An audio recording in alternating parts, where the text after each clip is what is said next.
किराएदार बेटा। उठ जा नालायक, सुबह के 8 बजने को है।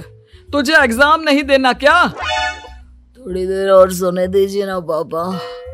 तू उठता या फिर मैं तेरे ऊपर पानी फेंकूं? रोज गधों की तरह सोता रहता है, पेपर की कोई टेंशन ही नहीं है। और एक हमारा समय था जब हम पेपर में फेल होने के डर से रात भर पढ़ा करते थे, सो ही नहीं पाते थे। तो क्या आप उसका बदला मुझसे लेंगे? मैं 15 मिनट बाद उठ जाऊंगा, आप प्लीज जाइए, मुझे डिस्टर्ब मत कीजिए। इतना कहकर रौनक रजाई ढककर फिर से सो जाता है। तू वैसे नहीं मानेगा, रुक मैं अभी पानी लेकर आता हूं। बस फिर क्या था, इतना कहकर वो भागते हुए बाथरूम में जाते हैं और पानी की एक बड़ी सी बाल्टी लाकर रौनक के ऊपर फेंक देते हैं।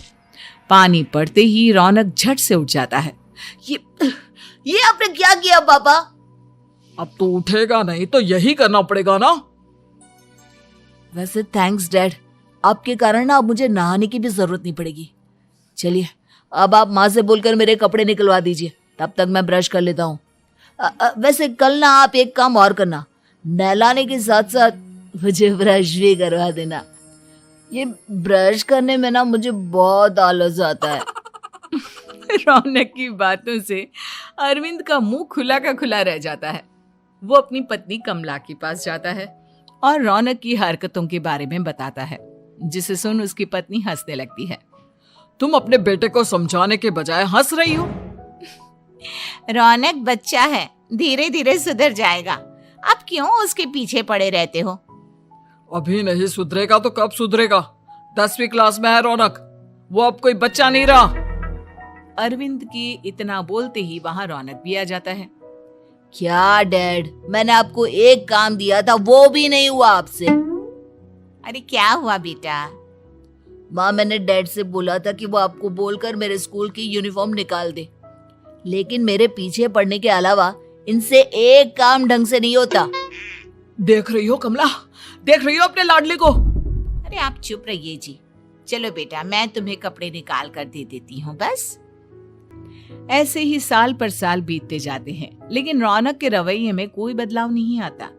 वो पहले से भी ज्यादा आलसी और पूरी तरह अपने माता पिता पर निर्भर हो जाता है।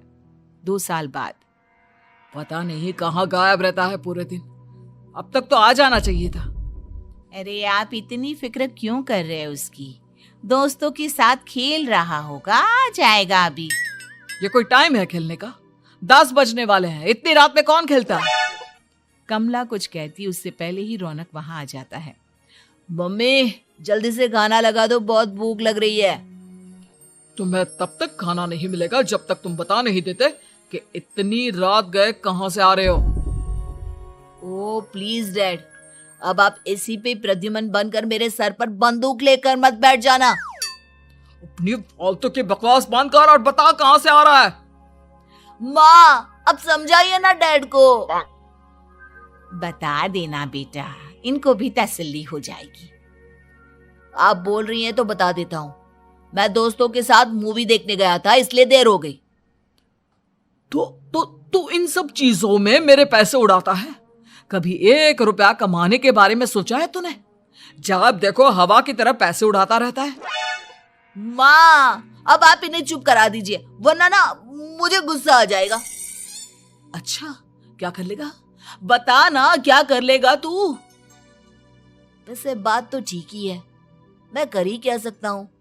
पैसे तो फिर भी मैं आपसे ही मांगूंगा ना। चलिए अब ये सब बात छोड़िए और मम्मी मेरे लिए खाना लगा दीजिए। अभी लगा देती हूँ बेटा। मैं बता रहा हूँ कमला, एक दिन ये ऐसे ही बिगड़ जाएगा। उफ़ो, आप क्यों इतना पीछे पड़े रहते हो मेरे बच्चे के? बात की बाद में देखेंगे, अभी आप शांति से उसे खाना खाने देंगे। अगले दिन डैडी मुझे 10,000 रुपए चाहिए। हाँ? अब इतने पैसे क्यों चाहिए तुझे? डैड आप बिना सवाल किए कभी पैसे नहीं दे सकते क्या? जब तक तू बताएगा नहीं तुझे पैसे भी नहीं मिलेंगे। अरे अब आप अपने बेटे को पैसे भी नहीं दे सकते? नालायक, तेरी उम्र के लोग नौकरी करते हैं और एक तू है जो नौकरी करने का नाम ही नहीं लेता कभी। आप लोगों के होते हुए भला मैं नौकरी क्यों करूं? अरे हम कब तक पैसे देंगे तुझे? तुझे भी तो अपने पैरों पर खड़ा होना होगा ना। कौन सा उधार के पैरों पर खड़ा हूं? अपने ही तो पैरों पर खड़ा हूं मैं। इसी तरह रौनक दिन प्रतिदिन लापरवाह होता जाता है। उसकी लापरवाही को देखते हुए अरविंद और कमला अपने बेटे की शादी कराने का फैसला लेते हैं और 1 महीने के अंदर अंदर ही रौनक की शादी मेघा नाम की लड़की से करा देते हैं। शादी के कुछ दिन बाद, रौनक, मुझे एक अच्छी सी साड़ी चाहिए, आप ला दोगे ना? हाँ, क्यों नहीं। कितने तक की आती है साड़ी? यही करीब 5,000 तक की। तुम चिंता मत करो, मैं आज ही डैडी से पैसे मांगकर तुम्हारे लिए साड़ी ले आऊंगा। आप कब तक ऐसे ही अपने पापा से पैसे मांगते रहेंगी? कोई अच्छी सी नौकरी क्यों नहीं कर लेते आप? अरे डैड के होते हुए मुझे नौकरी करने की जरूरत ही क्या है? पर आप ऐसे कब तक उनसे पैसे मांगते रहेंगे? कुछ आपको अपने दम पर भी तो करना होगा ना। अब तुम भी बाकी लोगों की तरह मुझे ज्ञान देना शुरू मत कर देना। साड़ी चाहिए ना तुम्हें, मिल जाएगी बस। इतना कहकर रौनक अपने पिता से पैसे मांगने चला जाता है। डैडी, मुझे 5,000 रुपया चाहिए। अब 5,000 क्यों चाहिए तुझे? वो मेघा को साड़ी चाहिए थी। अरविंद आगे बिना कुछ कहे चुपचाप उसे पैसे निकाल कर दे देता है। कुछ दिन बाद, तुम्हें नहीं लगता कमला, रौनक हम पर पहले से भी ज्यादा डिपेंड हो गया है? मुझे तो अब उसके भविष्य की चिंता होने लगी है। कल को हमें कुछ हो गया तो वो क्या करेगा? काश तुमने पहले ये सोच लिया होता तो आज हमारा बेटा इतना लापरवाह नहीं होता। तब मुझे कहाँ पता था कि मेरा लाड प्यार उसे इतना बिगाड़ देगा कि वो इस हद तक लापरवाह बन जाएगा। कोई बात नहीं, अभी भी देर नहीं हुई। मुझे पता है उसे कैसे सुधारा जा सकता है। कैसे? अरविंद कुछ कहता उससे पहले रौनक वहां आ जाता है और पैसों के लिए हाथ फैलाने लगता है।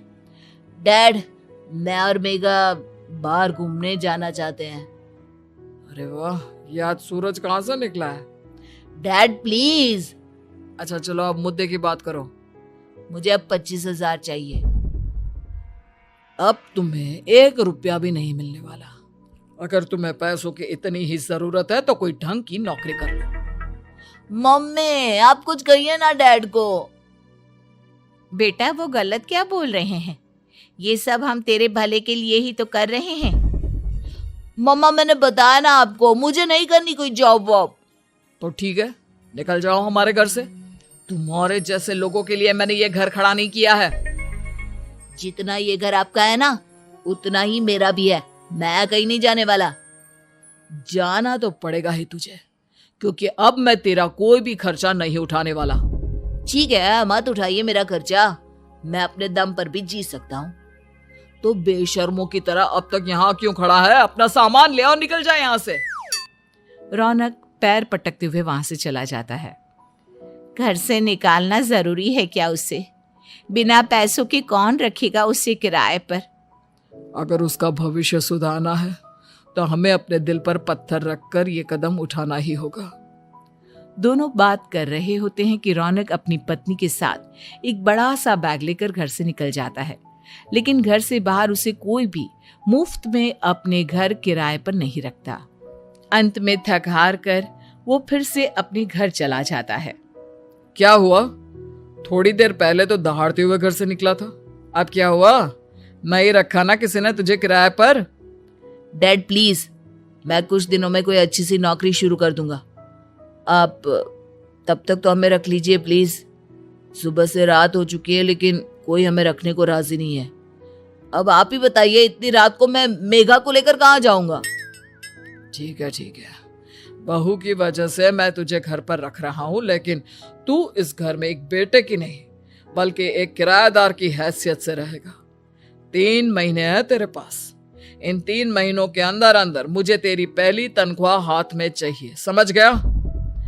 पक्का डैड, इन 3 महीनों के अंदर अंदर तो कोई बढ़िया सी नौकरी ढूंढ ही लूंगा मैं।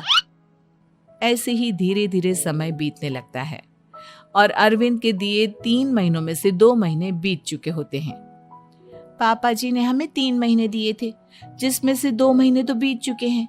अब ये आखिरी महीना बचा है। अरे तुम चिंता मत करो, आज मेरा ना 2 जगह इंटरव्यू है, दोनों में से कहीं ना कहीं तो जॉब लग ही जाएगी। अच्छा, all the best. Raunak interview के लिए निकल जाता है, जिसके बाद शाम में रौनक घर आता है। कैसा गया इंटरव्यू? आपकी नौकरी लगी या नहीं? अरे पहले सांस तो ले लेने दो अच्छे से। बताइए ना, मुझसे तो जरा भी इंतजार नहीं हो रहा है। वो दरअसल बात यह है कि मेरी नौकरी तो लग चुकी है, लेकिन पैसे बहुत कम है। कितने पैसे हैं? 15,000। इतने में अरविंद और कमला मिठाई का डिब्बा लेकर आ जाते हैं।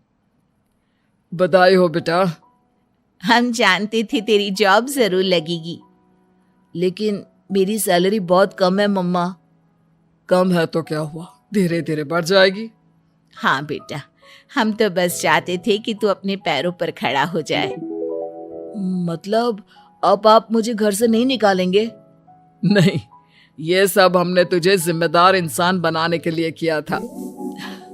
Thank you mummy papa. अगर आप दोनों ऐसा नहीं करते तो मुझे कभी अपनी जिम्मेदारियों का एहसास तक नहीं होता। आज आपने मुझे सिखा दिया कि इंसान का अपने पैरों पर खड़ा होना भी जरूरी होता है। इतना कहकर रौनक झट से अपने माता पिता के गले लग जाता है और अपनी कमाई की पहली तनख्वाह वो अपने माता पिता के हाथ में सौंपता है। इस तरह रौनक एक गैर जिम्मेदार व्यक्ति से एक जिम्मेदार व्यक्ति बन जाता है।